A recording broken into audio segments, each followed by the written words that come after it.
मुंबईतील सहारा star hotel इथे आज jewel trends gems and jeweller show 2025 या भारतातील आघाडीचा B2B जेम्स अँड ज्वेलर प्रदर्शनाचा 20व्या वर्षाची भव्य सुरुवात झाली। या उद्घाटन प्रसंगी विधान परिषदचे अध्यक्ष राम शिंदे यांनी प्रमुख पाहुणे म्हणून उपस्थित राहून दीप प्रज्वलन केले। या महत्त्वपूर्ण शो मध्ये भारतीय रत्न व दागिन्यांच्या उद्योगातील नाविन्य, गुणवत्ता, तंत्रज्ञान आणि कुशल कारागिरांचे सबलीकरण यावर विशेष भर देण्यात आला आहे।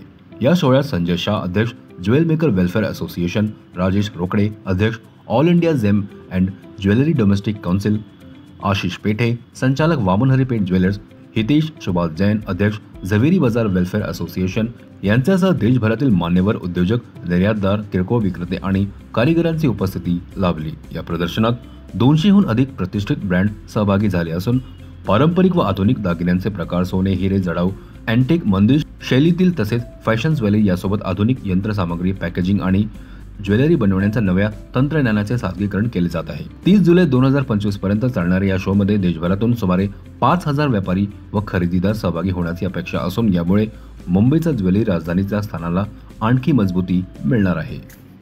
आणि सर्व ऑर्गनायझेशनचे चीफ असतील, हे सगळेजण एकत्रित येतात आणि एकूणच आपल्या व्यवसायाला कशी बढती मिळेल, आपल्या व्यवसायात काय कमी आहे, आपल्या व्यवसायाला सुरक्षेच्या दृष्टिकोनातून सरकारच्या माध्यमातून काय पद्धतीनं आपल्याला संरक्षण मिळू शकतं, कोणत्या पद्धतीनं पॉलिसी आणली पाहिजे की जेणेकरून ग्राहकाला पण फायदा होईल आणि व्यापाऱ्यांना पण फायदा होईल आणि इंटरनॅशनल पॉलिसीची त्याची तुलना होईल, अशा पद्धतीनं हे ऑर्गनायझेशन अतिशय महत्त्वाचं आहे।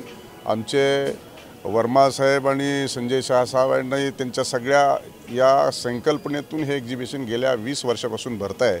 मी देखील 2016 साली देखील गृहराज्यमंत्री असताना या एक्झिबिशनचं इनॉग्रेशन केलं होतं। त्याच्यानंतर आता दुसऱ्यांदा मी इनॉग्रेशनसाठी आलेलो आहे। निश्चितच शेवटी माणसाला जीवन जगत असताना सोन्याचं काही ना काही आपल्याजवळ असावं असं ज्यावेळेस वाटतं त्यावेळेस सोनं हे किती महत्त्वाचं आहे आणि सोन्याचे भाव गगनाला भिडलेले असताना देखील प्रत्येक व्यक्तीच्या मनामध्ये आपल्याकडे सोन्याचा दागिना असला पाहिजे ही भावना असते आणि म्हणून सोनं कितीही महाग झालं तरी सोनं लोकांना हवं आहे आणि म्हणून या एक्झिबिशनचं उद्घाटन करत असताना संपूर्ण देशभरातून इथे 6000 किती ton 6 ton 7000 kilo 7000 kilo 7 ton एवढं सोनं या एक्झिबिशनमध्ये उपलब्ध आहे आणि म्हणून मी त्यांना निश्चितच म्हटलं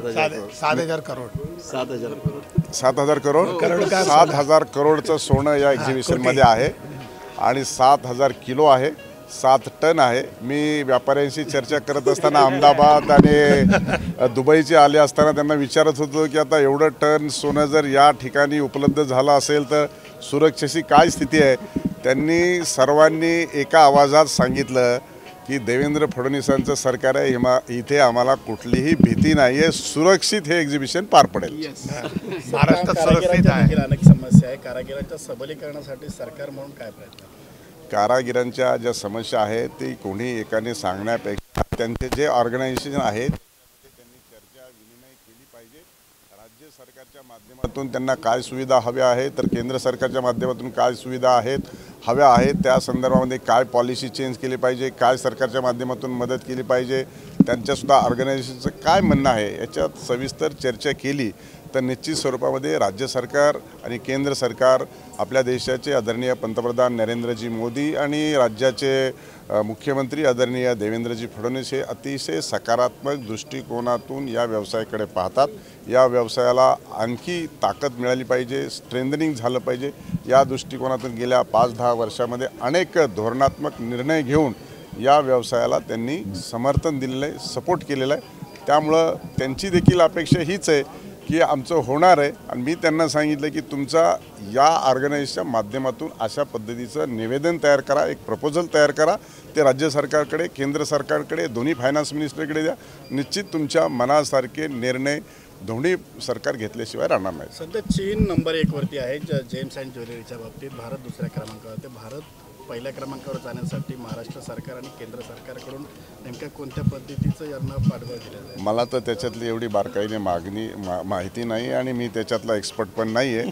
परंतु आमचे संजय शहा मित्र यांनी सांगितलं की चीन पुढे आहे, आपण थोडे त्याच्या मागे आहोत. परंतु मला असं वाटतं की चीनचं ज्या पद्धतीनं लोकांच्या समोर एक्सप्रेशन आहे की चीनमध्ये जे काही डुप्लिकेशन होतं, त्यामुळं खरी वस्तू आपल्या देशाची जर पटली तर मला वाटतं चीनला मागे टाकण्यात भारत कधी मागे पुढे बघणार नाही. आणि त्या पद्धतीनं सरकारचा त्यांच्या पाठीशी हात आणि सहकार्य आणि मार्गदर्शन आवश्यकता है, ते सरकार दिल्याशिवाय राहणार नाही. समस्या तो ऐसा है कि आज 1,02,000 सोना हो गया है और शायद ऐसा लग रहा है कि 1,10,000 तक पहुंचेगा सोना. और ये सोना जितना बढ़ते जाएगा उतना सबसे ज़्यादा प्रॉब्लम होगा कारीगर को. जो सुवर्ण कारीगर है वो जो बंगाल से आते, काफ़ी अपनी भारत की संस्कृति रही है कि जो हैंडमेक है, जो पूरे वर्ल्ड में कोई नहीं बनाते, वैसे कारीगर का मेरी ऐसी मांग है कि सरकार कैसे भी करके इन लोगों को सुरक्षा कवच दे. ऐसा सुरक्षा कवच के जो आज उनका जो सैलरी है, आज 15,000 की सैलरी हो या 20,000 की सैलरी हो, तो सरकार उसको और एसोसिएशन वाले दोनों मिलके 15,000 रुपया, समझो एक एसोसिएशन वाला उसको 15,000 दे, 15,000 सरकार दे. ऐसे करके ये ख़राब समय के अंदर में उनको संभालना चाहिए, ऐसा मेरा मानना है. ये जो फंक्शन है, ये पूरा फंक्शन पूरे भारत भर के कलकत्ता, हैदराबाद, कोल्हापुर जितने भी लोग हैं, 200 लोगों ने इसके अंदर में पार्टनरशिप किया है और पूरे 5,000 से 6,000 लोग इसके अंदर में हिस्सा लेंगे. और पूरे भारत भर की जो जितनी भी ज्वेलरी एग्जीबिशन के जो बड़े बड़े लोग हैं, ये B2B एग्जीबिशन है. तो ये B2B एग्जीबिशन के अंदर में कल्याण ज्वेलर्स, मलाबार गोल्ड जैसे बड़े बड़े ज्वेलर्स छोटे ज्वेलर्स के पास से ये लेंगे, उसको खरीदेंगे और उसके बाद अपने शोरूम में रखेंगे. इस टाइप का ये एग्जीबिशन है B2B वाला.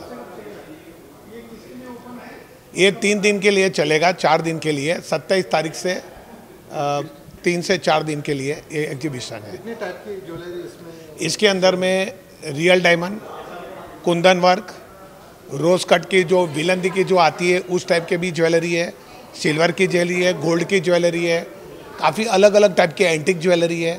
उसके अलावा भी काफ़ी ज्वेलरी है इसके अंदर में. इसका मूल मुद्दा क्या है ये एग्जीबिशन? इसके लिए हम लोग रख रहे हैं क्योंकि आज अहमदाबाद के अंदर में छोटा एक ज्वेलर्स है, एक साउथ के अंदर में छोटा ज्वेलर्स है.